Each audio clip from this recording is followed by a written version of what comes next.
도널드 트럼프 미국 행정부가 니콜라스 마두로 베네수엘라 대통령 측에 즉각 사임하고 망명하라는 취지의 최후 통첩을 한 걸로 알려졌습니다.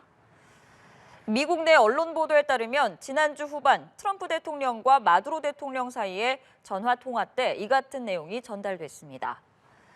미국 측은 즉각 사임하고 베네수엘라를 떠나는 조건으로 마두로 본인과 아내 그리고 아들에 대한 안전 통행 보장을 제안했지만 마두로 측에서는 거부한 걸로 전해졌습니다. 앞서 미국은 현 베네수엘라 정권을 마약 테러리스트 조직이라고 규정했고 영공 폐쇄 간주 방침을 밝혔습니다. 도널드 트럼프 미국 대통령이 베네수엘라의 영공을 사실상 비행하지 말라는 공개 경고를 내리면서 미국과 베네수엘라 간 긴장이 고조되고 있습니다. 트럼프 대통령은 현지 시간 29일 자신의 SNS에 부디 베네수엘라의 상공과 주변의 영공 전체를 폐쇄된 걸로 간주하라고 적었습니다. 그간 트럼프 대통령이 베네수엘라의 마약 카르텔을 상대로 한 군사작전의 확대를 시사해왔다는 점에서 영공 폐쇄가 이를 위한 사전 조치일 수도 있다는 관측이 나옵니다. 베네수엘라는 식민주의적 위협이라면서 트럼프 대통령의 발표에 반발했습니다. 도널드 트럼프 미국 대통령이 베네수엘라에 대한 군사작전 가능성을 배제하지 않는다고 밝혔습니다. 니콜라스 마두로 베네수엘라 대통령과도 대화하겠다고 말했는데요. 멕시코와 콜롬비아 마약 카르텔에 대한 공격 가능성도 시사했습니다. 이지윤 기자입니다. 가자 지구 전쟁과 우크라이나 전쟁에서 미국 지상군 투입에 선을 그었던 트럼프 대통령. 베네수엘라에 대한 군사작전 가능성은 배제하지 않는다고 밝혔습니다. No, I don't rule out that. I don't rule out anything. We just have to take care of Venezuela. They dumped hundreds of thousands of people into our country from prisons. 트럼프 대통령은 자신이 독재자로 칭한 마두로 베네수엘라 대통령과도 대화하겠다고 말했습니다. You suggested Maduro wants to talk. Are you prepared to speak with him directly? Yeah, I probably would talk to him. Yeah, I talk to everybody. 세계 최강 항공모함을 카리브해에 배치하며 베네수엘라에 대한 압박을 최고 수준으로 올린 트럼프 대통령이 강혼 양면 작전을 펼치고 있다는 분석이 나옵니다. 트럼프 대통령의 외교 정책을 일컫는 돌로주의가 강화하는 것 아니냐는 관측도 있습니다. 돌로주의는 유럽의 간섭 배제를 강조한 멀로주의에 트럼프 대통령의 이름을 합성한 것으로 고립주의 속의 자국 이익을 위해 군사력을 적극 활용하는 의미를 담고 있습니다. 아울러 트럼프 대통령은 멕시코와 콜롬비아 본토의 마약 카르텔에 대한 공격 가능성도 시사했습니다.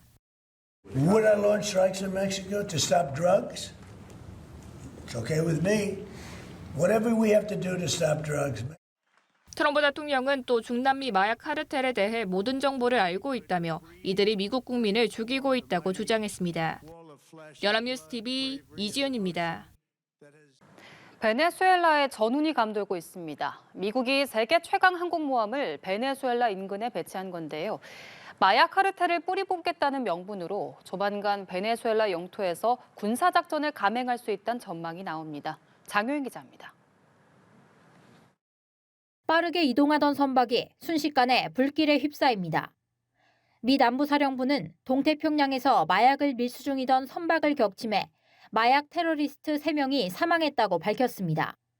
마약 차단을 내건 도널드 트럼프 행정부는 베네수엘라에 대한 군사적 압박 수위를 끌어올렸습니다. 베네수엘라 인근 카리브해에 세계 최강 항공모함 제럴드 포드호가 이끄는 항모전단이 배치되면서 긴장은 최고조에 달했습니다. 전단에는 미 해군 함정 10여 척과 병력 12,000명이 투입됐습니다.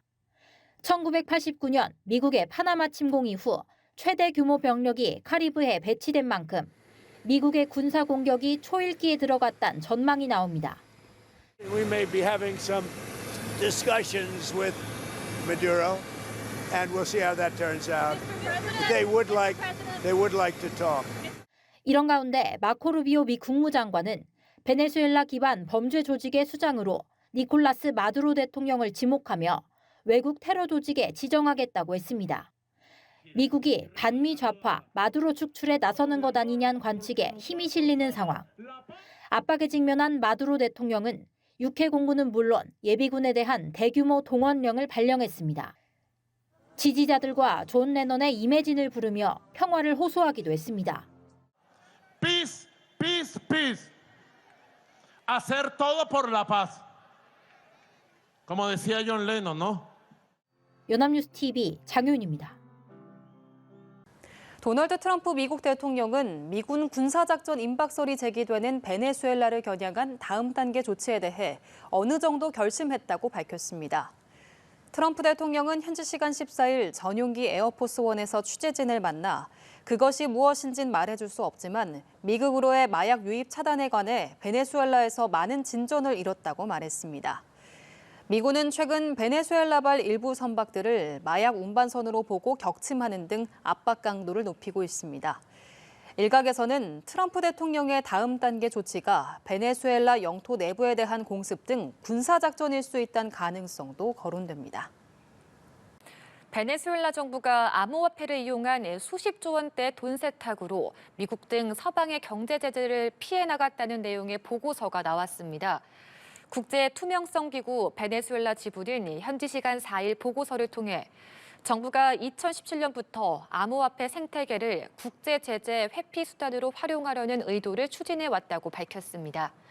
또 최근까지 암호화폐를 이용한 돈 세탁 규모를 169억 5천만 달러, 한화 약 24조 5천억 원으로 추산했습니다. 지부는 정부가 환율 시장 유지와 외화 부족분 보충을 위해 스테이블 코인 사용을 장려했고 관련 민간 금융기관은 투명성 없이 중개자 역할을 수행했다고 지적했습니다.